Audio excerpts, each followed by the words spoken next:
कल की कथा में भगवान कृष्ण ने अवतार लिया। आज उसका विस्तृत वर्णन सुनेंगे। कल थोड़ी सी झलक बताई थी कि एक बार की बात है, गौ माता का रूप धारण करके धरती माता असुरों का भार धरती पर अधिक बढ़ जाने के कारण देवताओं से निवेदन करने के लिए गई कि हे देवताओं, पृथ्वी पर अधिकतर असुर राज्य कर रहे हैं और जो राजा हैं सारे के सारे असुर हैं। असुर क्यों है वो? क्योंकि वो ना तो गायों की सेवा करते हैं, ना विप्रों का सम्मान करते हैं और ना किसी प्राणी मात्र का सम्मान करते हैं।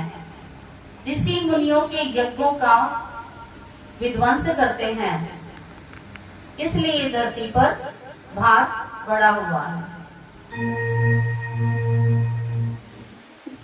क्योंकि जितने भी असुर राजा हैं वो अपनी प्रजा में भगवान का सिमरन कीर्तन करना ये कुछ भी सिखाते नहीं है। अब हमारे छोटे बच्चे हैं, बच्चों को हम प्यार से धीरे धीरे इस लाइन पर लेकर के आए कि वो भगवान का ध्यान करना सीख जाए। जैसे एक बार की बात है कि नामदेव जी नाम के एक भगवान के भक्त हुए हैं। उन्होंने, इनके पिताजी एक बार बाहर गए थे कहीं, तो इन्होंने अपने बच्चे को कहा कि आप लड्डू गोपाल को प्रातः काल जल्दी उठना बेटा और स्नान करना और स्नान करके भगवान का भोग लगाना और धीरे धीरे भगवान के अंग प्रत्यंगों के दर्शन करना। तो इसी परंपरा के अनुसार नामदेव ने संसार में बहुत बड़ा भक्त बन करके भगवान के पद को प्राप्त किया। देखिए, भक्त कोई पैदा नहीं होते हैं। भक्तों का को कोई जबरदस्ती बनाया नहीं जाता। ये मन पर आधारित है। हम स्वयं भक्ति करें, अपने बच्चों से थोड़ी भक्ति कराएं और कुछ नहीं, मंदिर में खड़े होकर थोड़ी सी घंटी बजाएं। बच्चों को कहीं बेटा स्नान करके जरा सी घंटी बजा दिया तो हो सकता है उसे प्रभु का नाम ना लेना आता हो, परंतु उसका अभ्यास बढ़ जाएगा। कहते हैं करत करत अभ्यास के जड़मति होत सुजान। अब कोई भी भक्ति करती है, कोई माता है या कोई भाई है, ये इनको परिवार वालों ने संस्कार दिए हैं या कहीं वो सत्संग कीर्तन में जाते हैं। कईयों के घरों के पास मंदिर होता है तो वो धीरे धीरे कभी कभी उसमें चले जाते हैं। जैसे हमारा मकान है, पैतृक मकान है, जहाँ वहाँ आसपास में कम से कम 4-5 मंदिर हैं। तो वहाँ के जो बच्चे हैं, बड़े हैं, सबको ये आदत पड़ी हुई है, वो मंदिर में जाते हैं। और गली की जितनी भी महिलाएं हैं सारी डेली सुबह उठ करके पहले मंदिर में जाकर के आती हैं। तो आजकल अलग अलग कॉलोनियों में हम रहते हैं, हो सकता है हमारे पास ये सुविधा ना हो, मंदिर नजदीक ना हो, तो भी हम अपने घर में एक मंदिर को बनाते हैं, थोड़े से स्थान को, और वहीं पर अपना अभ्यास करते हैं और बच्चों को भी कराएं। तो भक्ति के कौन कौन से प्रयास हैं? पहला है श्रवण। श्रवण का अर्थ होता है सुनना। सुनेगा कौन? जो बोलेगा कम। जो बोलता ज्यादा होगा वो सुनेगा भी कम, क्योंकि उसे आदत ही क्या है? बोलने की। जिसको बोलने की आदत है उसको कहो तुम कीर्तन करो। क्या करो? तुम कीर्तन करा करो।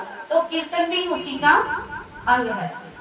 और कई कम बोलते हैं तो वो भगवान का सिमरन ज्यादा कर सकते हैं।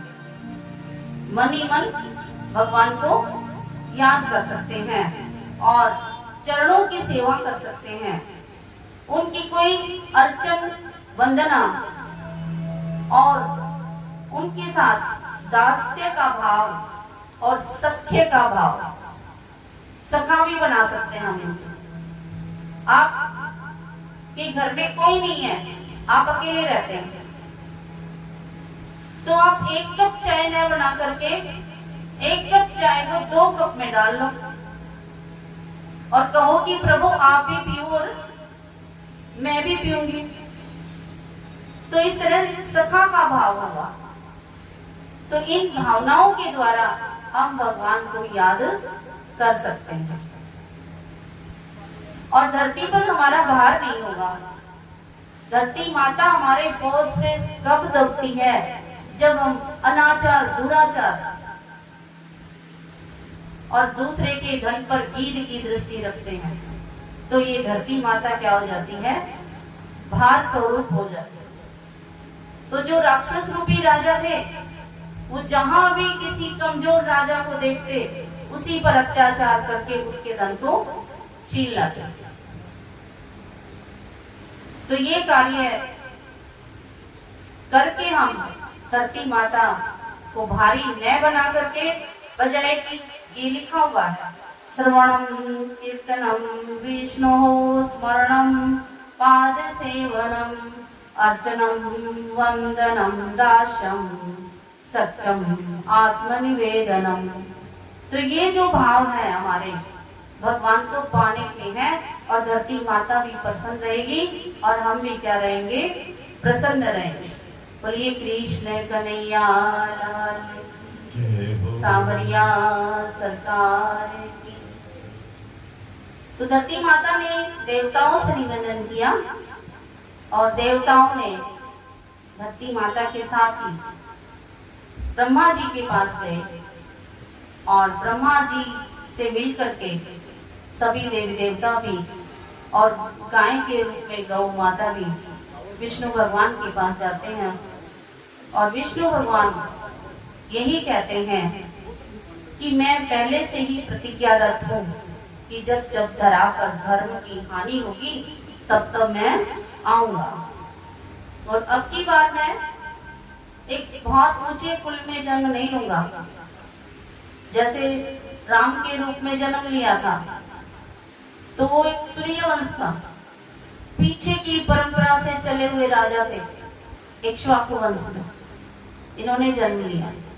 परंतु अब वो कहते हैं कि मैं एक साधारण कुल में जन्म लूंगा, यदुवंशी, यादव वंश।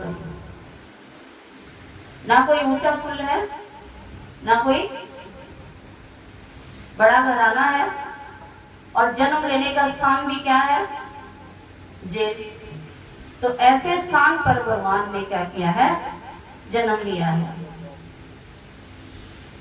तो देवताओं को ये कहा कि सभी देवी देवताओं को बोलो कि सभी जाओ और तुम गोप गोपों के रूप में, ग्वाल ग्वालों के रूप में, गाय बछड़े के रूप में वहां जाकर के जन्म लेना, यदुवंश में प्रारंभ कर दो और मैं तुम्हारी रक्षा के लिए आ रहा हूं। यदुवंश के राजा थे सूरसेन। सूरसेन के पुत्र रहे हैं वसुदेव। वसुदेव का देवकी के साथ विवाह हुआ और भोज वंश में कंस का जन्म हुआ। कंस एक प्रकार से अपने कुल का कलंक रहा है। जैसे इधर रावण तो बहुत बड़ा अत्याचारी रहा है, इसने एक के साथ द्वेष करके ही सारा जीवन खराब कर लिया और दूसरा उस एक को याद करके भी अपना जीवन उसके हाथों मर के सफल कर लिया। क्योंकि भगवान का नाम चाहे ईर्ष्या द्वेष वश ले तो भी वही बात है, और भगवान का नाम प्रेम से ले तो भी वही बात। कंस ने भयात्मक रूप अपना करके भगवान को याद किया। रात दिन उसे यही चिंता थी कि कृष्ण मुझे मारेगा। या तो कर ही रहा था, मुझे कोई भी काम करता उसे कृष्ण नजर आता था, भय के कारण। क्योंकि कोई भी काम अब भी हम करते हैं तो या तो प्रेम के कारण करते हैं या हम भय के कारण करते हैं। अब भक्ति भी करेंगे ना, देखो या तो भक्ति कर लो प्रेम से, नहीं तो भय के कारण करनी पड़ेगी, क्योंकि मृत्यु नजदीक आएगी। एक एक दिन हमारा कहाँ जा रहा है, मौत की तरफ बढ़ रहा है। तो डर के मारे कर लो, चाहे प्रेम से कर लो। कहते हैं जो काम करना वो करना ही, प्रेम से करें तो अच्छा है, वो कई गुना बढ़ जाएगा। कैसे? जिस समय भगवान कृष्ण के उंगली के थोड़ा सा रक्त बह रहा था, तो भगवान की पटरानियां रानियां जितनी भी थी भगवान कृष्ण की, वो सब अंदर महल में चली गई ये ढूंढने के लिए कि कोई कपड़ा लेके आए और ब्लड को रोक दे। परंतु देवी द्रौपदी ने अपने साड़ी का पल्लू का वो चीर करके पट्टी बना करके भगवान कृष्ण के बांधी। तो भगवान कृष्ण ने को जब द्रौपदी की लाज को बचाया था, द्रौपदी ने धन्यवाद करना चाहा भगवान कृष्ण का कि आपने मेरी लाज बचाई। तब भगवान कृष्ण ने यही कहा था कि देखिए द्रौपदी, तुमने जो मेरे पट्टी बांधी थी ना उंगली के, उसमें 999 धागे थे, और मैं ये सोच रहा था कि मैं अपनी बहन के को 999 साड़ियां दूंगा। कितनी दूंगा? 999 साड़ी दूंगा, और ये तो मुझे चांस मिल गया तुम्हारे लिए। मैंने अपना भार उतारा है, ना कि तुम्हारे ऊपर कोई एहसान किया है। तो भगवान ने जब चीर रण के समय कितनी साड़ियां दी थी, एक धागे के 999 धागों के बदलों में 999 साड़ियां थी। तो भगवान किसी का रखते नहीं है और ना हमें रखने देंगे। तो भगवान ने 999 धागों के बदले में 999 साड़ियों को चीर के रूप में बढ़ा दिया था। बोलिए कृष्ण कन्हैया लाल, सांवरिया सरकार। तो भगवान कृष्ण ने कहा कि मुझे तो आना ही है धरती का भार उतारने के लिए, चलिए आप जन्म लिए ले और मैं आ रहा हूं। तो इधर देवकी और वसुदेव का विवाह संपन्न हुआ, और विदाई के समय कंस बड़ा प्रसन्न था, दुखी नहीं था। परंतु जैसे ही आकाशवाणी हुई, आकाशवाणी के माध्यम से वो भयभीत हो गया। किससे डर लगा उस वक्त? देवकी से डर नहीं था, अपनी मौत से डर था। और ये मौत तो एक दिन आएगी, सबको जाना है। आया है सो जाएगा राजा रंग फकीर, एक सिंहासन चढ़ी चले एक बंधे जंजीर। फर्क इतना ही है कि यदि कोई किसी के पास कुछ कम है तो थोड़े से लोग उसके पीछे होंगे, थोड़ा कफन कम होगा, और जो ज्यादा प्रसिद्ध है तो उसके पीछे बहुत सारे लोग होंगे, थोड़ा कफन का कपड़ा ज्यादा होगा। आपके कोई अंतर नहीं, एक ही समान है, सबको जाना है।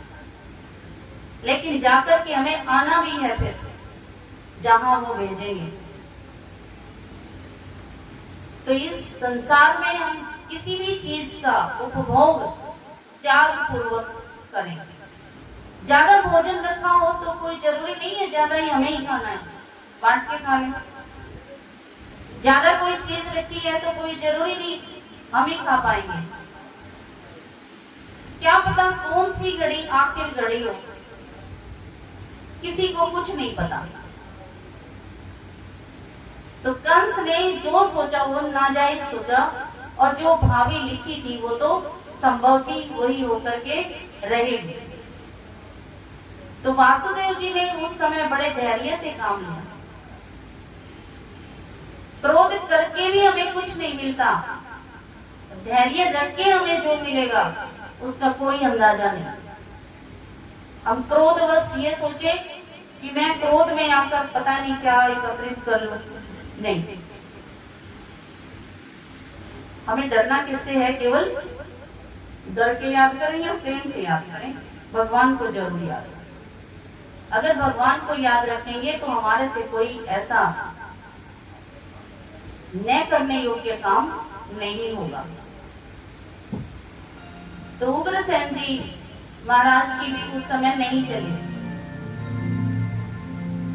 और ना ही भोजवंशियों की चली, और तलवार निकाल करके कंस खड़ा हो गया। वासुदेव भगवान की सूझबूझ के कारण देवकी का बचाव हुआ और ये प्रतिज्ञा की कि मैं इसकी 8वां संतान तुम्हें ला करके दे दूंगा। पर नारद जी के पुनः ये बात कहने पर कि क्या पता कौन सी 8वीं संतान हो, तो वासुदेव और देवकी को जेल में डाल दिया। पहली संतान तो इनकी बाहर हुई थी अपने घर में। जब पहला बच्चा लेकर के कंस के पास वासुदेव जी आए तो वासुदेव के दिल में थोड़ी दया धर्म थी। उसने ये तो कहा कि इस छोटे बच्चे ने मेरा क्या बिगाड़ा है, इसको ले जाओ। परंतु नहीं, उसे अपनी मौत का भय था। उस वासुदेव के पुत्र को मौत के घाट उतार दिया और नारद जी की वाणी के माध्यम से। ऐसा क्यों हुआ? क्योंकि कहते हैं ना, अगर कंस के अत्याचार इतने नहीं बढ़ते तो वो मारा नहीं जाता। क्यों? क्योंकि कहने में यही आता है कि पाप का घड़ा भर जाएगा तभी तो टूटेगा ना।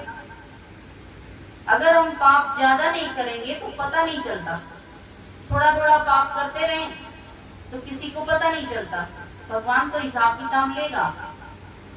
परंतु जब ज्यादा ही हम पापी हो जाते हैं तो सबको पता चल जाता है। तो कंस ने एक पुत्र को मारा, धीरे धीरे दूसरे को मारा, धीरे धीरे तीसरे को मारा, चौथा और फिर 5वां। तो 6 संतान को वो मार चुका। तो देवकी और वसुदेव ने भगवान कृष्ण से निवेदन किया कि हे प्रभु, हमारी 6 संतानें मारी गई, आप बताएं अब हमारा बचाव कैसे होगा और किस प्रकार से, कब आप इस धरा पर जन्म लेंगे। और उन्होंने कहा, त्वमादि देवा पुरुषा पुराणा त्वमस्य विश्वास्य परमा निधानम् त्वं वै शाश्वत धर्म गोप्ता सनातनस्त्वं पुरुषो मतो मे। तो इस प्रकार से आदि पुरुष कह करके, आदि देव कह करके उनका निवेदन किया। तब भगवान ने कहा कि देखिए आप चलें, अब की बार मैं आ रहा हूं। और उन्होंने योग माया को बुलाया और योग माया से कहा कि योग माया, आप मेरा एक काम कर दें, मैं तुम्हें पूरे संसार में प्रसिद्ध करूंगा। योग माया कहती है, बोलिए महाराज, मैं तो आपकी सेविका हूं। उन्होंने कहा कि आप देवकी के गर्भ से, के गर्भ को रोहिणी के गर्भ में स्थापित कर। मेरी ये 7वीं संतान है और शेषनाग का अवतार रहेगी, बलराम के नाम से ये प्रसिद्ध हुई। तो तभी तो परीक्षित राजा ने सुखदेव जी से पूछा था कि ये क्या बात है कि बलराम भी देवकी की संतान और कृष्ण भी देवकी की संतान। ये दोनों कैसे हुए? तो सातवीं जो संतान है वो रोहिणी के गर्भ से पैदा हुई और वहां जेल में ये पता चला सबको कि इनका गर्भ क्या हो गया है, नष्ट हो गया है। तब आठवीं संतान में भगवान कृष्ण स्वयं आते हैं और अब की बार उनका चेहरा कुछ खिला खिला, बहुत सुंदर रूप, ऐसा सुंदर रूप देख करके कंस भयभीत हो गया कि अब की बार हो न हो ये वही अवतार लेकर के आ रहे हैं जिसने ऐसे संतान पैदा होगी जो मुझे मारेगा। एक बार तो ये विचार आया कि मैं अपनी बहन को मार दूं, परंतु राजा उग्रसेन को भी कंस ने जेल में डाल दिया था और गद्दी पर खुद बैठा हुआ था। तो उसने ये मन में विचार किया कि मैं राजगद्दी पर बैठा हूँ और यदि मैं अपनी बहन को मार देता हूँ तो क्या हो जाएगा, तो मेरा अपयश हो जाएगा। तो इसलिए मैं देवकी को तो नहीं मार सकता, परंतु इसकी संतान को तो मैं मार ही दूंगा, उसको तो कोई रोक ही नहीं सकता। तो वहीं जेल के अंदर जब भगवान गर्भावस्था में थे तभी जेल के अंदर ब्रह्मा जी भी आए, देवता भी आए, गंधर्व भी आए भगवान से देवकी जी के दर्शन करने, और भगवान से उन्होंने निवेदन किया उस समय गर्भावस्था में, और अनेक प्रकार से निवेदन करते हुए उन्होंने कहा कि आप इस संसार के क्या हैं, इस संसार रूपी वृक्ष के आश्रय स्वरूप है। ये संसार एक सनातन वृक्ष है, सबसे पुराना वृक्ष है और इसके आप आश्रयभूत हैं, और इसके दो फल हैं इस संसार में, सुख और दुख, और इसमें तीन इसकी जड़ें हैं, सत्व, रज और तमो, और इसमें चार रस हैं, धर्म, अर्थ, काम और मोक्ष, और इसके 5 प्रकार हैं, श्रोत, त्वचा, नेत्र, रसना, नासिका। हमारे पास इससे ज्यादा कुछ नहीं है। जो कुछ देखते हैं कानों, आंखों के द्वारा देखते हैं, जो सुनते हैं कानों के द्वारा सुनते हैं, किसी चीज को खाते हैं या बोलते हैं तो रसना के द्वारा, जीभ के द्वारा, और कुछ सूंघते हैं या सांस लेते हैं तो नासिका के द्वारा। मेन हमारी ज्ञानेंद्रियां यही है। 6 स्वभाव है यहाँ के, पैदा होना, रहना, बढ़ना, बदलना, घटना, नष्ट हो जाना और बढ़ना, घटना, बढ़ना। इस प्रकार से भगवान का निवेदन कर रहे हैं सभी देवता और ब्रह्मा, और कहा कि इस वृक्ष पर 2 पत्ते हैं। कौन से हैं? जीव और ईश्वर। ये हमारी गीता जी ने भी यही कहा है, जीव और ईश्वर। इस वृक्ष के ऊपर जीव तो क्या कर रहा है, इन पत्तों का, इसके फल का क्या कर रहा है, भक्षण कर रहा है, लेकिन ईश्वर क्या है, वो इसकी किसी भी चीज का भक्षण नहीं करता, वो निर्लेप है, निर्गुण है। तो भगवान का निवेदन किया सभी देवी देवताओं ने, और कुछ ही समय के बाद योग माया से भगवान ने पहले ही कह दिया था कि अब की बार तो मुझे ऐसा करना कि सारे पहरेदार सो जाएं और वासुदेव जी मुझे लेकर के जाएंगे, तुम यहाँ यशोदा मैया के यहाँ प्रकट होना, और वहां से तुम्हें कौन लेके आएगा, वासुदेव लेकर के आएगा। और योग माया को कहा कि जितने भी धरती पर देवी के मंदिर होंगे वो तुम्हारे नाम से प्रसिद्ध होंगे। ये वही योग माया है जिसने भगवान के कार्यों में मदद की। तो हम भी कैसे करें भगवान के कार्यों में मदद? हम उसे याद करें, हाथों से अच्छे काम करें, जाएं तो तीर्थों पर जाएं, पैर हमारे उनके काम आए, और जो हमारी मानसिक सोच है वो भगवान को याद करते हुए कर्म करें। कहते हैं रात में निंदिरा दिन में काम, कब बोलोगे सीताराम, सीताराम जय सीताराम, सीताराम जय सीताराम, सीताराम जय सीताराम, सीताराम जय सीताराम। तो कैसे बोलेंगे? हाथों से कर लो घर का काम, मुख से बोलो सीताराम, हाथों से कर लो घर का काम, मुख से बोलो सीताराम।